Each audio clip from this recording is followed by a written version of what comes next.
There's a time and a place to die. The mindset he had achieved on the way to Carver Hall the day before, of perfect calm and composure, was all for nothing in the end. Eragon saw red. He felt his body trembling, and he knew it had nothing to do with the cold. Saphira sped up toward Barkle, and without any concerns about her own well-being, she went for the dive. Eragon was ready to jump. She spat a column of fire, creating a barrier between Eragon and Barkle. He was sure the fire didn't affect the witch, but it was the perfect cover for his charge. Eragon jumped over the fire and drew moonlight in the air, aiming to the place he thought she was next to Rainier. When the air cleared and Saphira passed over his head, he realized the witch wasn't there anymore, and he had pierced the snow with his sword. Only a few feet away, Rainier fought to stay alive. Eragon rushed to him and placed his hand over his throat, already saying the words of the healing spell. Wise H. Rainier's cold hand covered his bloody one to stop his intent, and they made eye contact. Eragon could barely see through the tears that threatened to fall, but he saw when Rainier smiled and took his last breath, with a word still stuck in his tongue. Eragon thought he heard him call friend. A million things passed through Eragon's mind, but mostly how unfair it was that a life so important as Rainier's or Vance's could be taken like that, in an instant. It made him sick to think of a future where they wouldn't be. No, no. Rainier! Eragon pressed on his wound firmly, and if Rainier could still breathe, he would have choked the poor elf.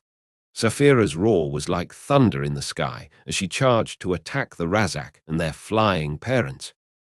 They had swords in their hands that Eragon was sure were used to harm Vance before he was engulfed by Barkle's spell. Saphira was enraged, and he was too. With a last nudge on his mind, she imprinted her desire to kill those horrible creatures. Without caring for his own well-being, Eragon sheathed moonlight and grabbed Rainier's body and yanked him from under Vance, who had a faint luminosity coming out of him, resulted from the energy attack thrown by Barkle. Eragon carried Rainier to lay him down next to Vance's face. He looked peaceful. They both did, if it weren't for all that blood that tinged the snow. Eragon could see it clearly under the moonlight. The trembling in his hands came back as he watched his friends lying lifeless, so he grabbed Moonlight with much more force. Inside his mind, Gleda's voice resounded. Clear your mind, Eragon. And make her angry. Eragon turned his back to his fallen friends to watch as Barkle spun the spear in her hands with a smug smile on her face. She was mocking him. She could have attacked while he was distracted, but that was not her intention. He would have to turn the tables if he wanted to come out of that alive. It's an honor to meet you, Kingslayer. Do you know you made me a favor when you killed the king? He was in my way, but you took care of him. I'll be forever grateful. Eragon's blood boiled, but that was not the time for that. He needed to calm down and turn the tables as fast as possible. Avelina ran around the wall shouting instructions to the magicians. A great part of them had never fought in a war and was faltering under the immense pressure of doing magic in that circumstances. Stay focused, people.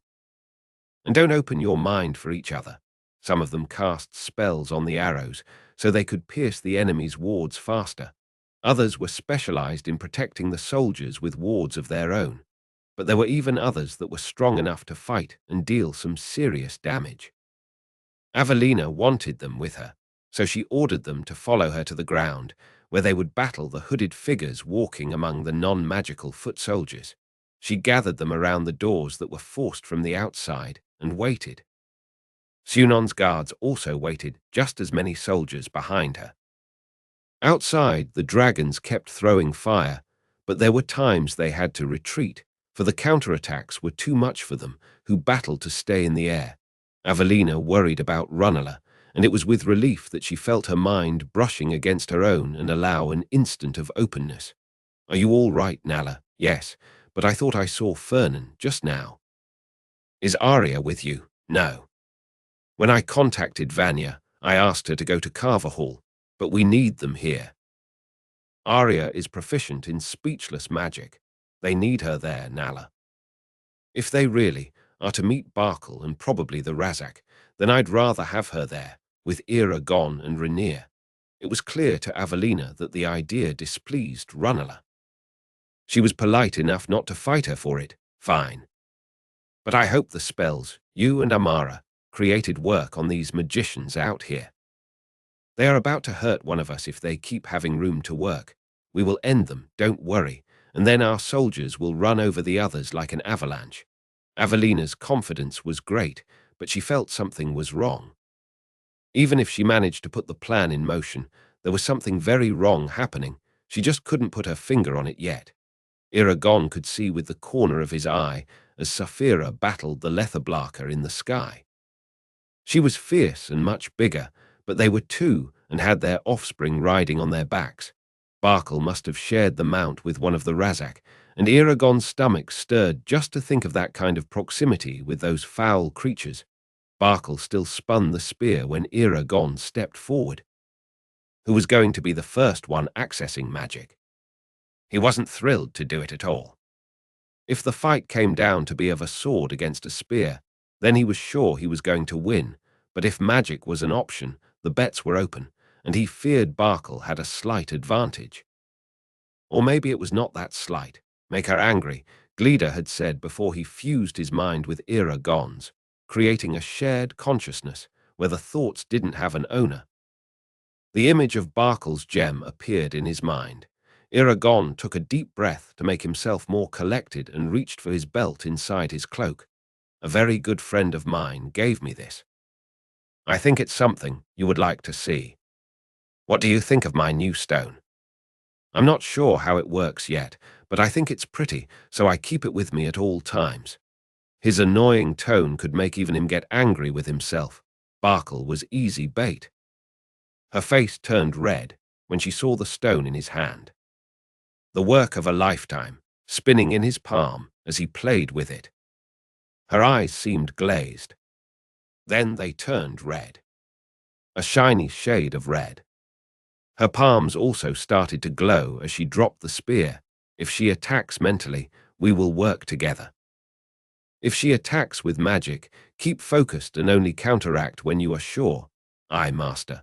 Barkle didn't attack at first, and Eragon thought she was trying to keep her calm. So, he chose to provoke her a little more.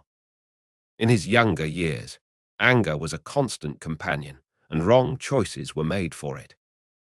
He had time to better himself, but there was still a long way ahead. Rhaenyra's and Vance's deaths were a challenge to his self-control, so was Saphira fighting alone. So, you don't like my new stone? My friend said you would. Angela, she whispered with her teeth clenched. Oh, you know Angela great. Talk about Angela being a better witch than her. Let us talk about her, huh? For me, Angela is the best witch there is. I mean, she does things no one can. Barkle shook her head, and her red eyes left his face and seemed unfocused as she kept saying in a raspy voice, all tricks and favoritism. Only tricks, no magic. Her reaction piqued Eragon's curiosity, so he gave 2 steps toward her, still holding Moonlight with a grip of iron in his right hand and the gem in his left. The fight light that still came out of Vance's body threw a wicked glow over her figure. What are you saying? Tricks? She is a trickster. That's all. Her shouting made her eyes and hands glow even brighter in the night, and Eragon had to turn his head to the side not to be blinded by her. When he looked back at her, he saw her raising her hands to him, showing her red palms. What else did she tell you? What did she say about me? Lie. She said you were always in second. Never at her level. Liar. He must have struck a chord, for a ball of energy came out of her hands at an incredible speed, but Eragon was able to deflect it with Moonlight. The sword vibrated in his hand, and a soft wave of green magic ran through the blade as it was repairing it. What kind of magic Arya had put there? He was not anxious to find out. What else? Barkle was obsessed with Angela, and he could bet his right arm that they once competed with each other for something, and Angela won. He would appeal to that notion, that you're a loser. A sore one, in fact. Another ball of energy came his way, and again he used moonlight to defend himself. Arya's magic involved the blade again, fixing any dents. Eragon realized it was drawing the energy necessary to complete the spell from his belt. Arya had always had an interesting relationship with that belt. No wonder she thought of it when casting the spell. What I don't understand, he started, taking another step. They were about 30 feet away from each other now. Is the reason why you are doing all of this? Eragon wished to gain time. He needed Saphira to win her fight soon, but he had no clue how she was. At least she was free of harm, or he would have felt it. He glanced at the spot he thought she was, but couldn't see anything so far away, except she had set some trees on fire. He could hear her roaring, and an occasional stream of fire ripping through the night, burning more trees and the remains of some failed crops. Barkle's erratic behavior became focused somehow, but not on him, on a memory or a thought. She looked at him intensely, and the red light in her eyes dimmed so he could see their true color under all the beaming. They were light blue, lighter than Rhaenyra's. They seemed surreal, almost ethereal. It looked like she couldn't see right without all that red light, but he knew well she could. I want what is mine by right, she said with an angry voice. And what is that? The throne. Why would she think the throne was hers by right? Maybe Galbatorix was her relative. But he was a usurper, so even if that were the case, she wouldn't have any right to the throne. Barkle scoffed, and her hands stopped glowing altogether. Only small minds desire the throne. Any throne. I want more. She picked a sore wound of Eragon's, for he immediately thought of Arya and her throne, and how he wished she had never accepted the role of Elven Queen. The destruction of all thrones, he suggested. A wicked smile appeared on her dreamer's face. That's not a bad idea, Kingslayer. But no, the thrones will serve me well when I get where I want. It made sense now. Barkle was behind the coup against Arya and Orin's incursion over the kingdom, and Eragon wouldn't be surprised if Oric reported some political tension going on with his people. So you built an army, only to divert the gaze. Once I'm done with you, your riders will be unorganized enough to overlook my moves. Sure, they will win the fight in Sunon, but at what cost? When they start reacting to me, it will be too late. Orin will be king, and I will be there to whisper in his ear. Who are they? Your soldiers. Barkle paused as if considering if it was worth telling him her story. In the end, she relented, for she was eager for attention. Runaways from Nas Uada's law. Galbatorix's old followers and young magicians. Then the little group started getting bigger and bigger. Not all of them is versed in magic, though. Well, Angela was right. You are ambitious. Barkle puffed her chest proudly. But she didn't mention how dumb you are. All the pride she showed was gone in a second, and rage was back. Barkle was almost childish in her reactions. It made him think that she had been living in isolation for too long before gathering her army. She had never learned how to develop and control her emotions, and that was why she was easily manipulated by his words. Dumb, she said in a growl. Dumb, because you think you can defeat me. I can, without your precious stone. I don't think so. Barkle was ready to prove herself, and to do that she gathered a big portion of energy and cast a spell to control his mind at the same time she attacked him with her habitual balls of light. It was a big sequence of attacks, so Eragon had to work hard to deflect them all, feeling moonlight vibrate at each one of them. Barkle's red magic fused with Arya's green one at some point, creating a terrifying but beautiful spectacle. Inside his mind, he felt Glida helping to hold his walls up as Barkle tried to invade them. Glida was an ancient dragon, powerful and strong, and Eragon had an impressive mind as well. However, Barkle had a mental force that Eragon thought could only rival the one the mad kind had. It was like a pressure confining him inside of himself, with only the company of the Eldenari. If only the others had chosen to come with him, then Barkle would be surely defeated. She felt like a war machine mining his defenses, making a true siege around his fenced gardens. Eragon intensified the traps for when she would succeed in breaching his walls, because he knew she would. Glida added another layer of defense as well, but prepared for the combat. In the physical world, her attacks made him walk back, fending her onslaught with a very exhausted Moonlight. He didn't know how long Arya's spell would keep it undamaged. She followed him, with fury in her eyes, never ceasing the attack. It made Eragon think about her energy source. She has something else with her. Glida pitched in. Eragon inspected her attire. It was composed of a black cloak that enveloped her petite form, and under it she wore black armor without any adornments. It was sober and opaque. He didn't see any signs of a new gem, but suspected she would keep it hidden, afraid not to lose it again. Then the thought of the dead Urgles in the village made him sick, for it was certain that she was using their vitality to support her spells. He had to take the upper hand quickly. Instead of only defending, Eragon sought Glida's incentive to start attacking. She is surprised by my presence in your mind. She didn't expect to fight two individuals instead of one. We can take advantage of her confusion. Together, they dropped his mental walls at once and pierced her mind with a thorn. Not expecting to be attacked and seeming relaxed in her defenses, Barkle gasped and paused the energy balls, giving an opening for him to use Moonlight to strike.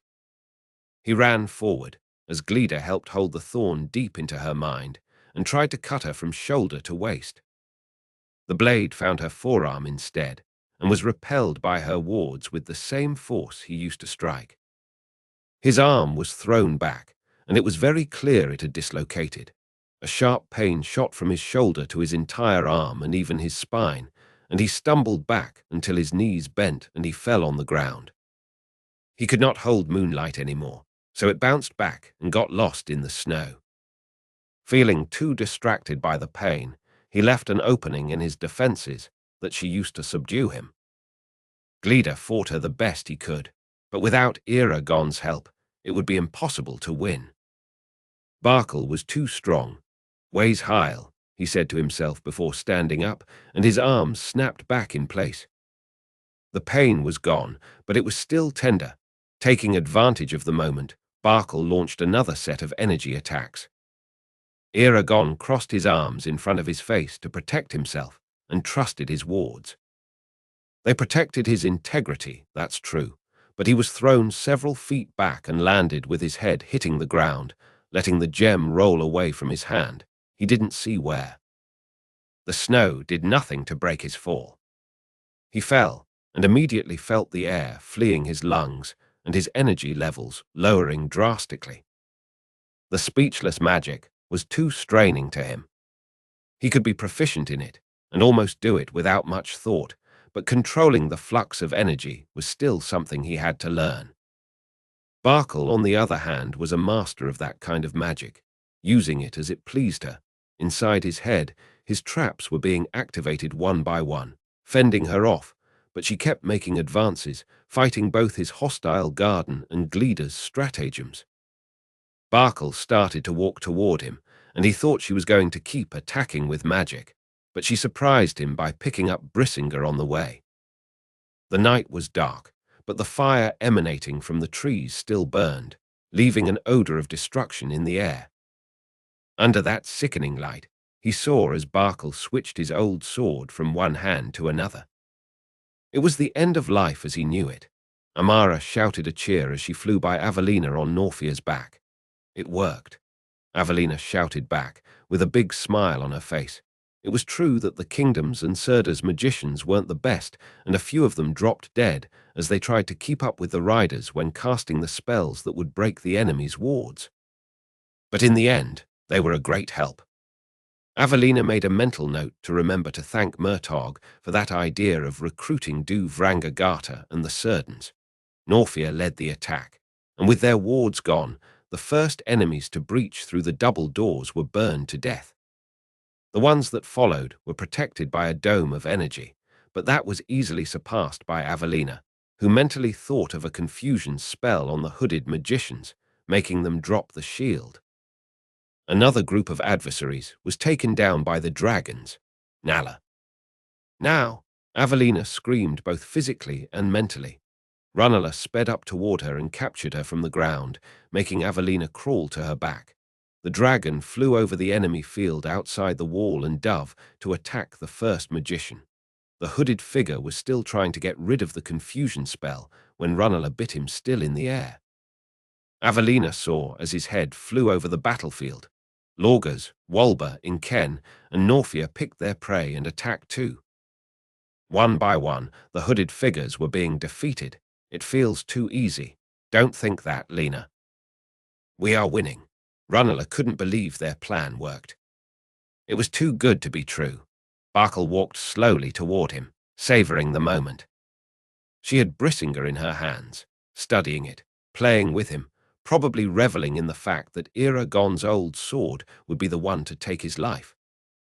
She wasn't frivolous, however. She recognized his power, so she made sure his mind was under her control before attacking. Eragon braced himself as he felt her disarming one more of his traps. He tried to envelop her in poison ivy, make her lose her way inside his head, but with a hot iron, she pierced through his defenses, one by one. Glida added strength to Eragon's intentions, but it seemed it wasn't enough. It was baffling how Barkle alone could defeat a centennial dragon and a rider. There was still one last line of defense in his mind, the very core, the place where he kept his source of magic. He hoped that trap worked, or he would be doomed. Inside the confidentiality of his core, he passed the message to Glida. He showed him an image of Doru Ariba, and how everything there seemed changed. A warning sounded in his mind, coming from the old dragon. Eragon knew that it was a desperate move, but it was the only one he could think of, because if Barkle accessed more of his memories, she would have all the secrets shared with him by the dragons. So, if he had to die, he would take her with him and bury his memories in his childhood land. He squinted his eyes as Barkle forced her entry. In her face, Eragon could see an expression of straining, and droplets of sweat fell from her forehead. "You will let me in," she struggled to say. Eragon didn't deny it. He only regretted not having time to say goodbye. When Barkle reached the final barrier, Eragon felt immense pain in his head, as it was being split open. She hesitated, feeling the same pain. Deciding to continue, she pushed further but paused again, because in the distance, Eragon didn't know how distant, they heard a roar. It didn't sound like Saphira's. Another roar, closer now. And then he felt like an explosion happened inside his head, and soon he wasn't in control anymore. Barkle stumbled back, wide-eyed, and fell sitting on the snow. In the mental realm, Eragon felt his defenses being lifted up and deafening music sounding all around. Suddenly, the core of his mind was locked under layers and layers of defenses. His defenses and his traps were being armed again. Saphira did that, finally close enough to join him without it being too straining or distracting, but there were other people there with her and Glida. Barkle tried to hold herself inside his garden, but this other person kept attacking her. There was an exchange of mental spells, and Eragon took the lead on that. He thought of a swirling sea, filling his mental space, carrying whoever stayed in the way.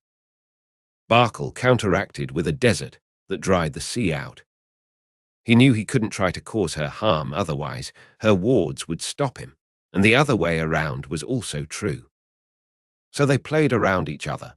He thought of the music they were both hearing and how it seemed to affect her, so he increased the intensity and wished she could only hear that sound, nothing else.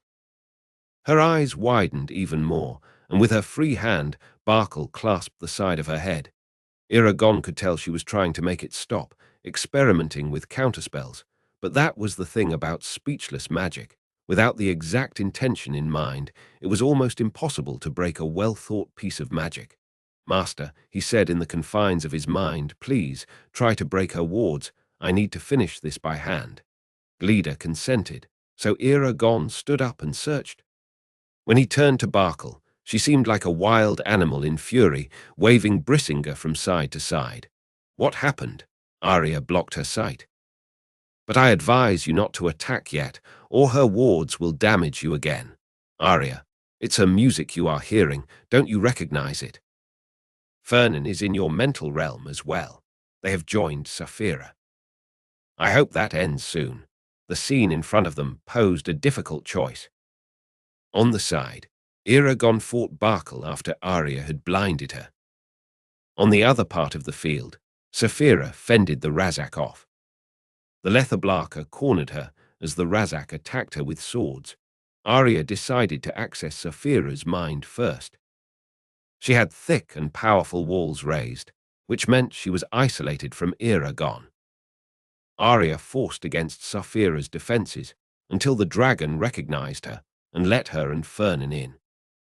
Together they fought Barkle off just in time before she could reach domination over Eragon. Still connected with Eragon and Glida, they focused their attention on defeating the Razak. Fernan headed to the place where Saphira fought them, and Arya turned to Elva and advised her to use a spell to empty her ears, since the Lethablarka were known for their debilitating shrieks.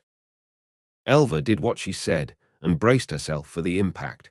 Fernan launched himself against the first Lethablarka, and as expected the creature screeched loudly, but they weren't affected.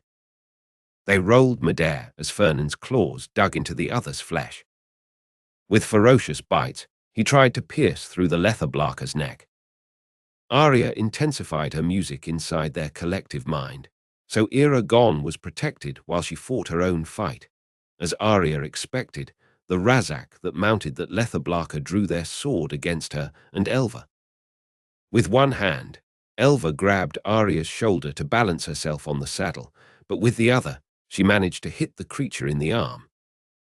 Her sword made a loud crashing sound when it hit the exoskeleton. Arya took the opportunity to disarm the Razak just in time to avoid being pierced in the leg. Fernan kept biting and clawing as they approached the ground with too much speed. Fernan. She heard Saphira say, and at once she saw what everybody saw. Eragon fighting Barkle, moonlight against Brissinger, Saphira biting the Razak's head off while its mount charged to attack her. You're going to crash through his eyes. Arya saw as Fernan contorted his body so he could fly upward and throw the Lethablarka to the ground at the same time. The creature crashed into the snow with a great speed as Fernan watched from above. He flew over to aid Saphira, and together they tore the other Lethablarka apart. There were only two now, one Razak and its parent. It was dark, but the fire coming from the burning trees illuminated the fields enough for Arya to see when the Razak rolled away from the Lethablarka and went running to pick something up on the ground. It took her a while to realize it, but she did. It was too late. Eragon watched as Barkle growled in anger with her red eyes. Brissinger looked like a toy in her hands, and it filled Eragon with despise for her. Thinking about what Glida had questioned, Eragon found an answer. He didn't recognize Arya's music because he had never heard it like that. It sounded like an angry choir, full of screeches and piercing high notes. He never received damage from her like that, for she had always turned it down when joining their minds together. He made sure to express his gratitude to her the next time they spoke. Barkle seemed to regain her sight little by little, and as soon as she could see his shape in the dark, she charged, moving Brissinger to cut him. She wasn't very skilled with the sword, but she was fast, so fast he almost didn't have time to dodge. He rolled to the side, careful not to lose the gem again. Master, is it safe for me to use magic? I have nothing. Glida passed a negative through their link, but affirmed she was out of his mental boundaries. He was free to think and command his own intentions, so he had to try. Drawing energy from the gem, Eragon imagined an icy road in front of Barkle, just in time to stop her new advance. He could laugh if the situation wasn't so tense, but she slipped until she turned the road into a sandy patch of land. Eragon ran to the spot where he thought Moonlight was, trying to escape her spells. First, she created a gust of wind to carry him away, but he used an energy barrier to protect him from it. Then she made the snow melt under his feet, making him slip and lose balance. It was a lucky situation she had put him, for when he fell on all fours, he felt his right hand pressing down on a platinum blade. Yes, he cheered, and turned, already raising his sword to stop a blow to his head. The gem dropped from his hand and got lost in the stream of melting snow. The clash of swords made them both grit their teeth from the impact. A shock ran through his arm, as he had never fought someone so strong. Barkle used magic in every aspect of her life, and self-enhancement was obviously one of them, something Eragon would never agree with. He took the opportunity to stand up and hold Moonlight with both hands in front of his body. In his mind, he still felt Gleeder assaulting her defenses in hopes to do to her what she did to Eragon. He added his strength to the onslaught, so did Fernan, Saphira, and Arya, whose music sounded louder than ever. The good news was that Barkle was distracted by her confrontation with the dragons himself, and Arya, on the other hand, she seemed even more furious and started to attack him viciously with Brisinga. Every blow she threw at him was well defended, but Moonlight gave clear signs of exhaustion. Eragon grunted when a wave of Arya's magic involved the blade, but couldn't repair it completely, leaving a dent right on the base, near the guard.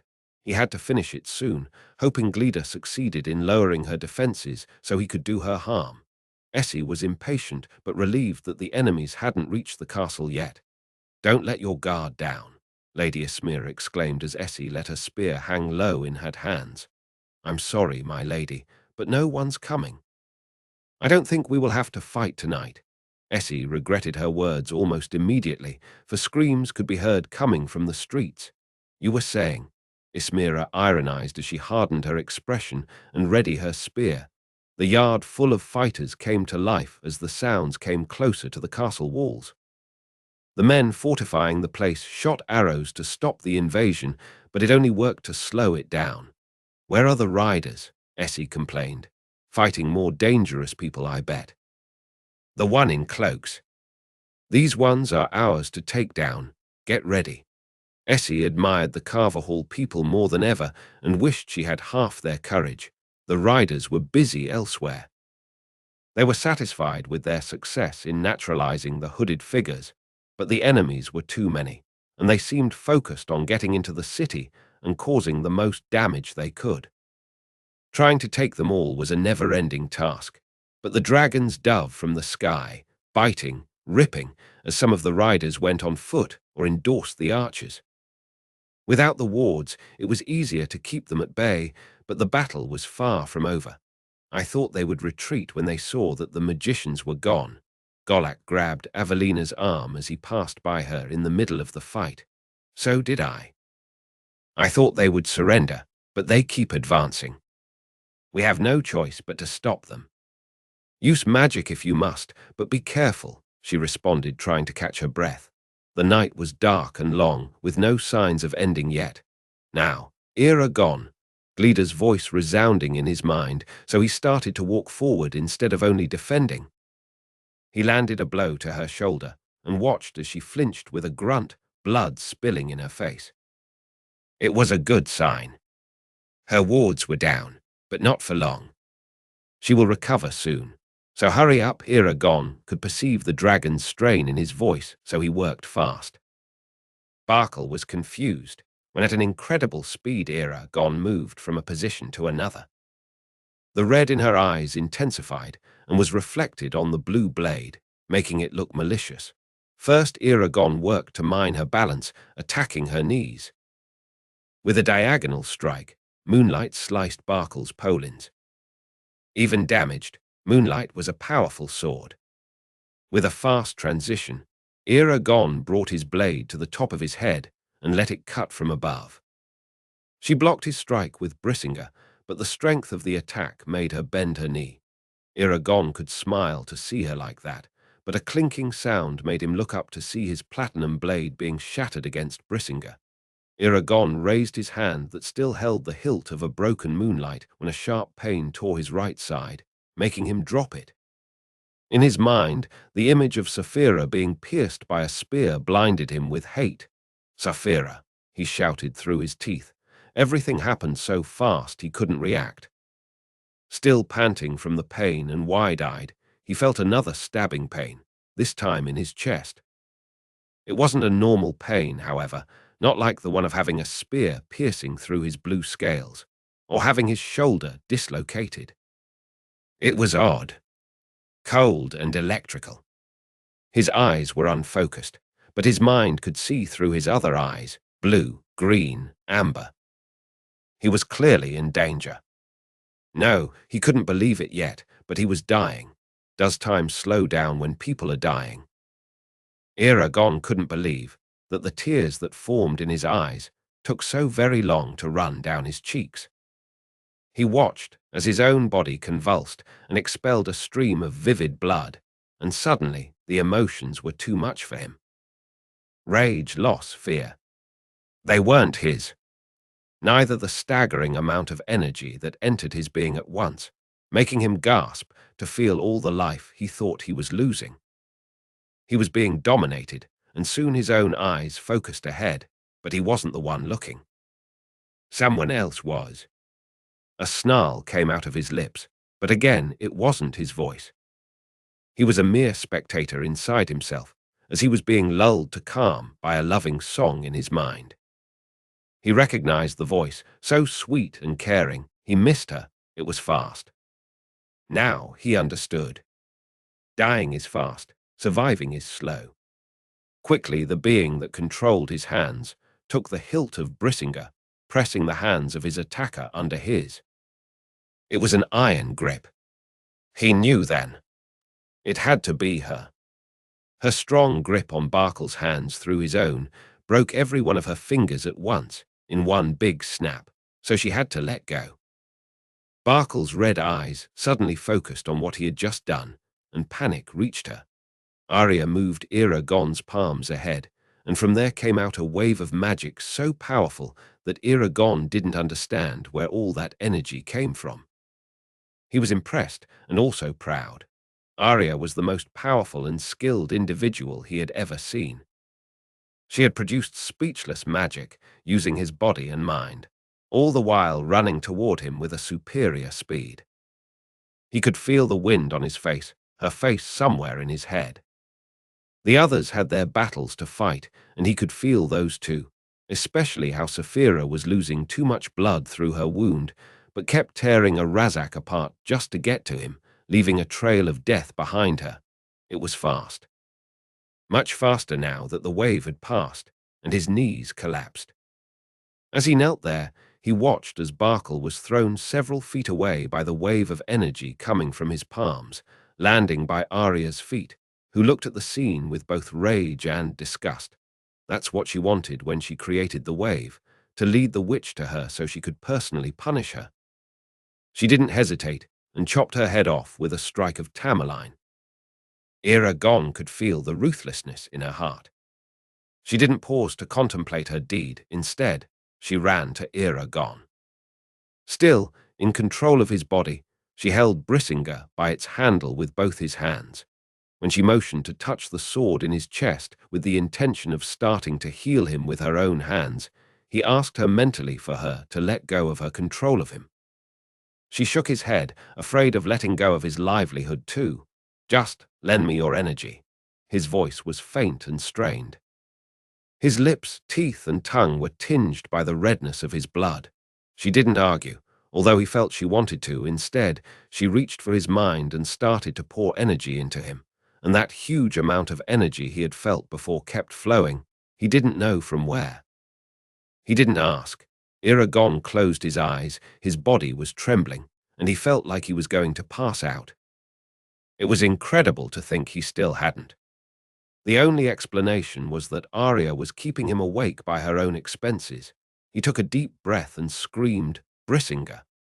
His old blade burst out in blue flames as if recognizing him, and he started to slowly pull it out from his chest. Energy was being drained from both of the riders' bodies, but still, more of it was coming in. The blue fire started to spread through his body from the stab wound like the magic filled the gap left by the sword. It wasn't a real fire, but healing magic, the result of his creativity. When the blade was completely out, his tissue was gradually healing, and he felt the pressure on his sternum dim by the second. His magic engulfed him in the form of blue fire, but he didn't feel any heat. Instead, it was a cool sensation, mending any cuts and bruises. When his body was completed healed, the fire went out, and Eragon bent forward, hands to the ground. Arya pushed some more of her energy into his body and placed a hand on his shoulder. "Eragon, are you all right?" Her voice was severely concerned. He simply nodded but didn't look at her. His eyes were staring at something that wasn't there. He then raised his head and looked up. In his field of view, Saphira approached them with an unstable flight, blood pouring from her right side. They had never seen so much blood, and it was impossible to hold the gasp when she landed with a violent thud. The realization that Barkal had enchanted the spear used by the Razak to hurt Saphira came to all of them at once. His head was heavy, and he couldn't keep a straight thought anymore. Eragon swayed forward again and fell on Arya's lap, losing all grasp of consciousness. In the darkness of his mind, he was alone. No one had followed him there. His immaterial body roamed around a muddy ground. His feet were heavy because each step buried his boots to the ankles, making it hard to make progress. Lightning crossed the dark sky, and the bit of light that was shed on the ground made it possible for him to see that the mud was a gory mixture of dirt, blood, and other remains. He was stepping on death. The strongest nausea hit his stomach, but when he bent over to throw up, a coldness in his chest made him come back to reality.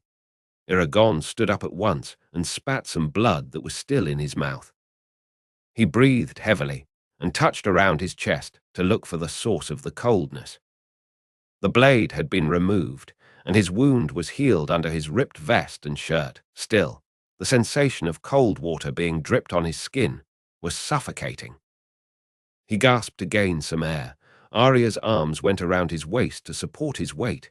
"Breathe, Eragon. You're safe now." He tried to do so, but he was still feeling lightheaded. Saphira, his mind tried to reach hers, but she was just a dim light in their collective mental space. He walked toward her, supported by Arya, and watched as she blinked heavily twice before closing her giant eyes. He didn't say anything, or expressed anything for that matter. Only his eyes spoke, and they were of a madman. He rid himself of Arya's arms and placed his hands on Saphira's wounded side, closed his eyes and accessed his magic. "No, Eragon. You are still too weak." One more time he shouted the word that meant fire for others, but for him it was a healing prayer. The same blue fire started from his palms to her side. It licked her scales and penetrated between them. The effort made Eragon falter a bit, but he didn't fall or weakened. Glida was there to lend him his energy, but it passed through him and into Saphira without making him any stronger, just enough to power the spell. It was a hard night for the Eldenari as well. Eragon felt for the last time as the big rush of energy that had poured into him when healing his own wounds aided him with the spell. It was when Arya's music resounded inside his mind, so he understood that she was controlling the flow, and the source was the Eldenari she had with her, in a pocket in space just the way he kept Glida. Saphira was a big mass of blue cold fire, illuminating the darker hours of the night as Eragon sustained the spell. Her wound closed in a sufferable low pace, which cost even more energy, that Eragon drew from his belt, the beautiful object gifted to him by his fallen friends, Vance and Rhaenyra. Shaking the bad thoughts away, he reached with his mind the debilitated consciousness that was Saphira. She was semi-alert, but sent him a confident thought. She trusted him. With that, he focused even harder on his magic and made it ignite the fire inside his dragon's chest. The air around her was becoming warmer, and soon it was hot enough for him to have difficulty breathing. With a final draw of energy, he concentrated on blending his healing fire to her innate one, so her body could finish healing itself. The combination produced a blast that threw him and Arya to the air and back, and in the middle of it, Saphira opened her eyes and roared in a sudden movement. Eragon hit his head in the fall and didn't make any effort to hold on to his consciousness. He welcomed the darkness once again. The sinking dirt was starting to become more populated. Dead bodies sparse on the field had the eyes of the enemies he had slain before in his life. He killed them all and showered the land with their blood. In the distance, he saw as soldiers ran around in flames. They called for him. Feeling enormous pressure on his legs, he forced himself to open his eyes. He squinted when the first morning light hit his face. He was out for a while, enough for the day to arrive. He looked down and saw the giant moor that waited on his legs. Saphira puffed a cloud of warm smoke on him when their eyes met. He took a deep breath and leaned back again. We almost died. She let out smoke on him again when he spoke. We're almost worthless separated, aren't we? She didn't respond, just stayed there looking fondly at him. What? My spell burned your tongue, he joked, closing his eyes again. He then felt a warm hand pressing on his chest where Brisinga had entered him. He looked up and saw Arya searching for his look. She looked terribly worried, even had watery eyes. Eragon wanted to say something but didn't find the right words for it. So she reached for the back of his head and lifted his body only enough to carefully place him on her lap. That movement made Fernan and Elva come into his field of view. She had Barkle's spear in her hands, the one the Razak used to attack Saphira. Before, she helped Fernan get rid of the last one. He didn't see it with his own eyes, but while he healed Saphira, the images went through their link, and he watched as Fernan threw the foul creature to the air, and it felt right in front of Elva, agonizing. She pierced its exoskeleton mercilessly, making the Razak screech. It moved its head from side to side before perishing from its injuries, and now she stood there, with that horrible spear in her hands, watching him with a pained expression. Arya kept holding his neck with one hand, and the other one grabbed his chin with more strength than it would be comfortable. It was a blessing, though, to be inside her warmth after lying on the frozen fields of his family's farm for so long. Don't you ever do that again. She was fierce in her words, but her eyes were caring, pained. What part? All of it, the almost dying part. And then almost dying again in a spell that could have turned you into dust. A tear rolled down her cheek, and he raised his hand to wipe it. He realized he was trembling with weakness. Right back at you, my queen, she clenched her jaw. Promise. You know I can't promise that. His voice was weak and hoarse. You of all people know that I would do it again in a heartbeat if needed. He glanced at Saphira, who blinked at him. Arya turned to her as well, and still looking at the blue dragon, simply answered, I know. She took a deep breath and let out a sigh. He felt the need to close his eyes again when Fernan finally joined after making sure the Razak were all dead. He lay on the ground beside them, licking Saphira on the cheek before touching Eragon's forehead with his nose. Arya pulled him closer on her lap to rest her head on his. I'm taking you away from Alag Ezia, so you won't ever have to return to it ever again. Do you hear me? It seems that everything here wants you dead, and I'm not having it anymore. Her voice was feral, protective. He missed her. Aye, my queen. Eragon let his body rest for a bit. But dying is fast. If the person blinks, they might miss it. The coldness in his chest began again, and Saphira started to agitate around him. He thought he heard Elva's scream of pain. Fernan got up and tried to move Saphira away as Arya knelt again by his side, tearing his shirt in half. Blood started to pour from his previously healed wound. That was odd, for he thought he had fixed that. What was happening? Things were so fast now. When had the world started spinning? Who knew the world could spin? That was something curious.